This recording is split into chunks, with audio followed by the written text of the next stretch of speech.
And just like that, the NFL draft is over. Let's see who the Dolphins took and my thoughts and feelings.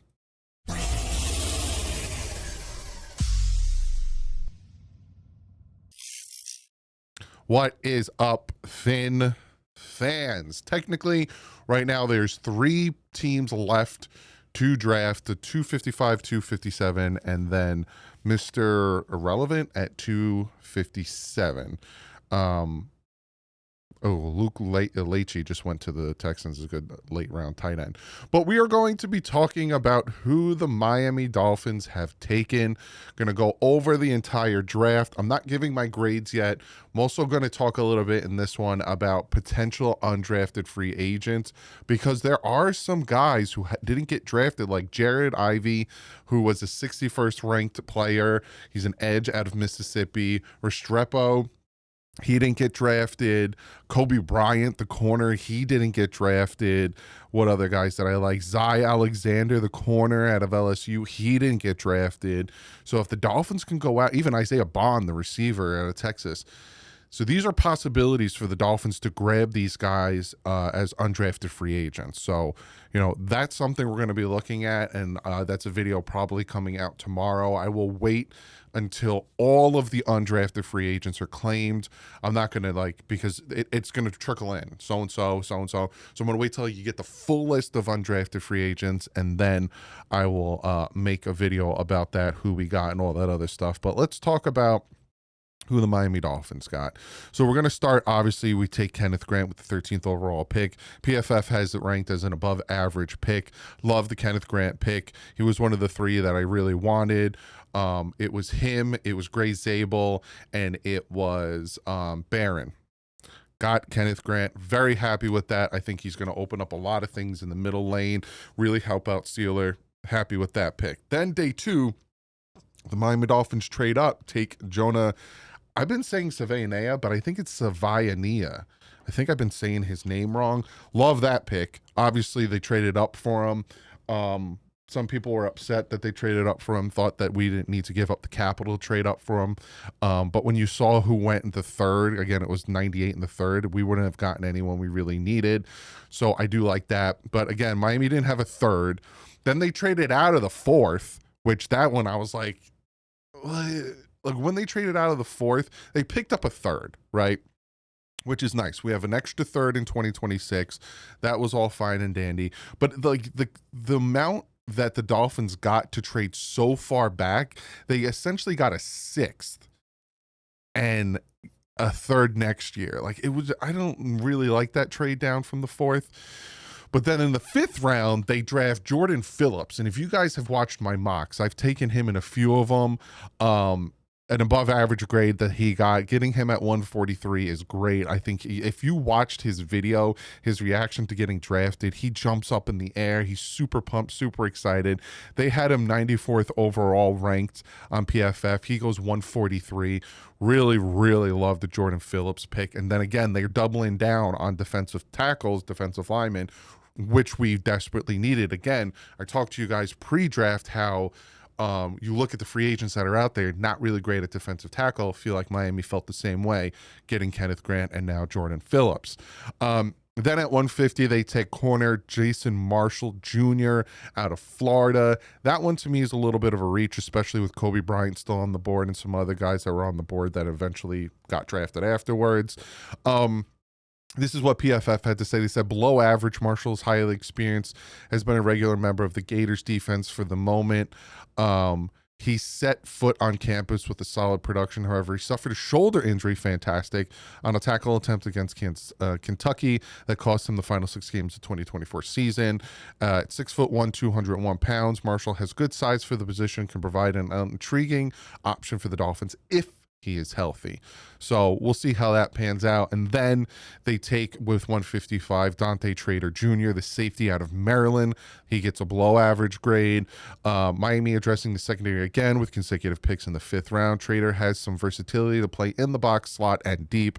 He improved his tackling woes, reducing his missed tackle rate from 18.3 to 4.8, which is nice to hear. So they do address some of the needs again at corner and safety. But again, there are some guys who are still available that are incredibly intriguing to me to see how they all panned out.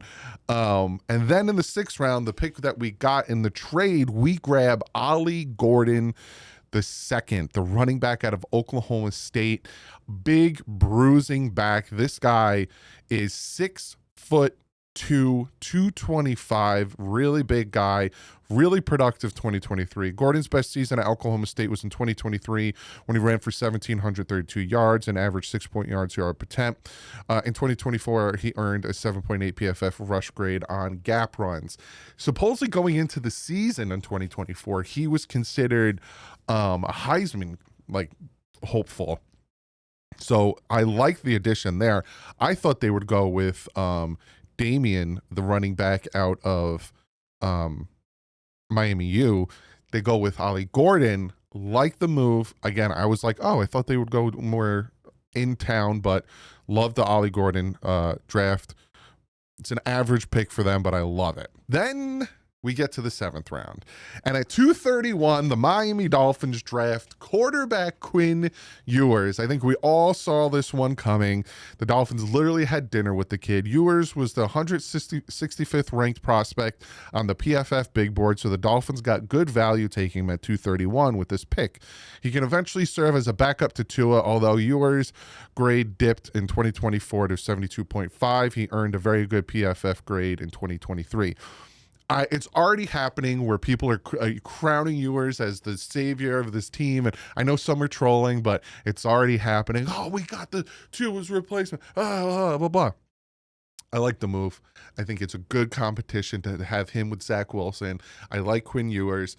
I would have preferred another quarterback, but all of them were gone by the time we took a quarterback at 231.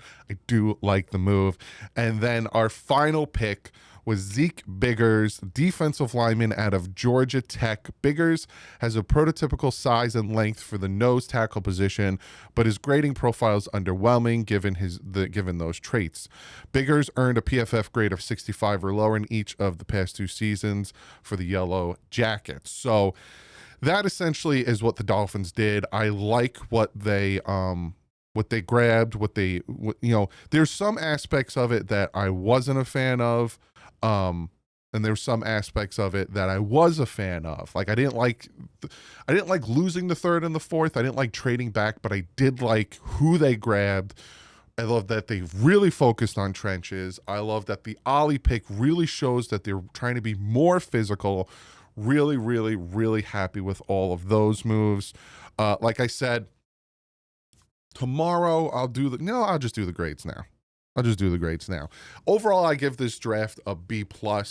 I think they missed on the corner and the safety pick. I don't like those picks. I like all the other picks. I give the Grant pick a B+. I give the Jonah pick an A. I give the Phillips pick an A.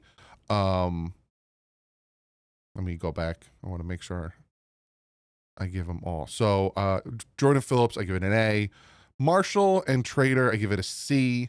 Ollie Gordon, I give it an A. Quinn Ewers, I give it an A. And Zeke Biggers, I give it a B. So to me, it's about a B+ of a draft. I don't like the Jason Marshall draft, and I don't like the Dante Trader one. I think they could have went better there.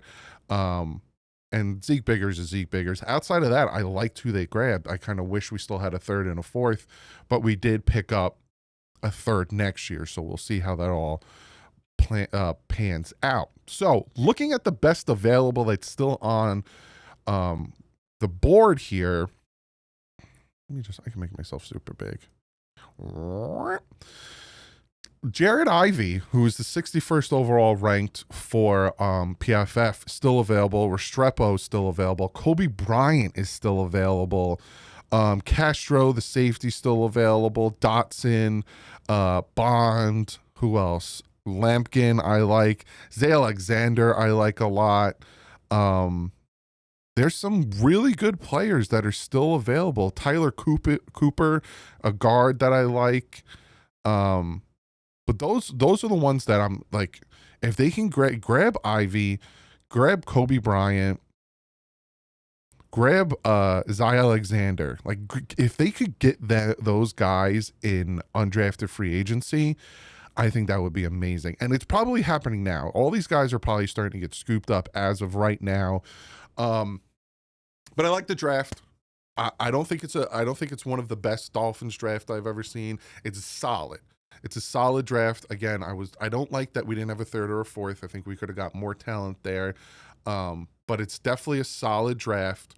Got some. I think they got a legit 3 starters. I think Grant, Jonah, and Phillips are your 3 starters that you got in the trenches. I think Quinn Ewers is going to be competing for the backup spot. And we all know, again, unfortunately, Tua can't stay healthy. So might possibly see Wilson or Ewers at some point. Hopefully not. I'm going to knock on wood for that. I like the Ollie one. I think he's going to be a really good combination with the power back that he has. And everyone else outside of those 5 picks were just whatever to me. So 3 picks of, and the other 5, I'm like, I like it. So we go into the draft with what, 10 picks, and we leave with 8. So comment below. Let me know what you think. What's your grade? Again, I give it a solid B of a draft. I think they could have done better in some instances, but I do like who they took. Let me know who you think. Let me know who you would like them to grab as an undrafted free agent. Again, they're going to come out and they're going to start grabbing them. I'll tweet it out and stuff, but I'm not going to really make a video on it probably until I get the full list, maybe tomorrow. But draft's over. I liked who they got. We'll see how it all pans out. Now we get into undrafted free agency, like I said 400 times, and then we get into free agency afterwards. And now we talk about where's Jalen Ramsey going to go, what we're going to get for him. There's a lot more left to had and be talked about. So I'll see you guys either maybe later tonight, but definitely tomorrow. But like usual, stay classy. My friends up.